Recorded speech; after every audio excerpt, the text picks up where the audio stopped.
Moon Jae-in has won the South Korean presidency after the Conservative Party conceded defeat.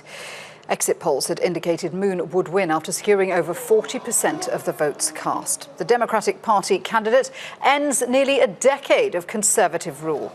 Record numbers of voters turned out to cast their ballots, galvanised by Park's corruption scandal that led to her removal. Moon has promised economic reform and a more conciliatory approach to North Korea. Bruce Harrison is in Seoul and says voters are looking for a change.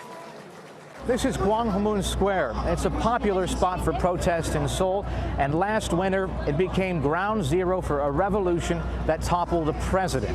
By some accounts, up to 2 million people crammed these streets in a single evening, demanding the resignation of former President Park Geun-hye. Today, the polls have closed, and the votes are now being counted in a special election to replace Ms. Park, who's now standing trial on corruption charges involving some of South Korea's largest companies.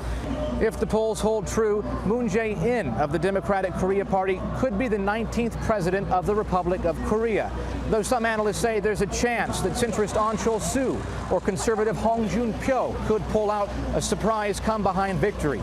But regardless of the outcome, the Korean people will hold their next leader accountable to create a more equitable society. There's many arguments about how to achieve that, though some say a good starting point would be reform of South Korea's infamously corrupt family-run conglomerates known as chaebol. Others say it's necessary for the next Korean president to lay the groundwork for eventual peace on the Korean peninsula. These are all tall orders at a time of growing economic uncertainty in the world, and as South Korea appears to be seeing less eye to eye with many of its business partners and allies in the region.